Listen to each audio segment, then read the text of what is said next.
તો મોરબીના ટંકારા તાલુકામાં પણ બરબાદીનો વરસાદ પડ્યો છે। ટંકારા અને આસપાસના ગામડાઓમાં આજે કમોસમી વરસાદ, ખીજડીયા, લજાઈ, નેસડા સહિતના ગામડાઓમાં કમોસમી વરસાદ પડ્યો છે।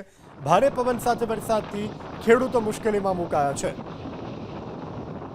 તો મોરબીના દ્રશ્યો જોઈ શકાય છે કે પવનના સુસવાટા સાથે કમોસમી વરસાદ પડ્યો છે। ખીજડીયા, લજાઈ, નેસડા સહિતના ગામોના દ્રશ્યો છે। તો સુરેન્દ્રનગર જિલ્લાના લીંબડી તાલુકામાં પણ કમોસમી વરસાદ, લીંબડી શહેર અને ગ્રામ્ય વિસ્તારમાં કમોસમી વરસાદે દસ્તક દીધી છે।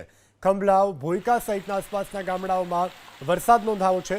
ઉનાળુ તલ સહિતના પાકને મોટા પાયે નુકસાનની શક્યતા છે।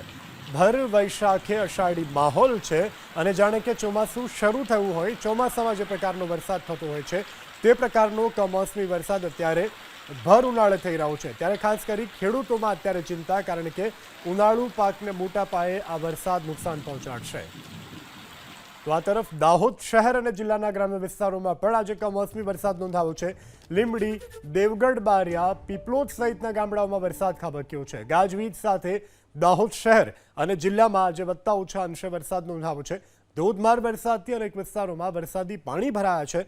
પાનમ નદીના બ્રિજ અને રાજમહેલ રોડ ઉપર પણ વરસાદી પાણી ભરાવાની સમસ્યા સર્જાય છે। અનેક જગ્યાઓ પર નાના મોટા વૃક્ષો પણ ધરાશાયી થવાની ઘટના બની છે। પવન સાથે કમોસમી વરસાદ ખાબક્યો છે। દાહોદના દેવગઢ, બારિયા સહિતના વિસ્તારોમાં પડ્યો છે વરસાદ। તો દાહોદ શહેરમાં અનેક ઠેકાણે પાણી ભરાવાની સમસ્યા સર્જાય છે।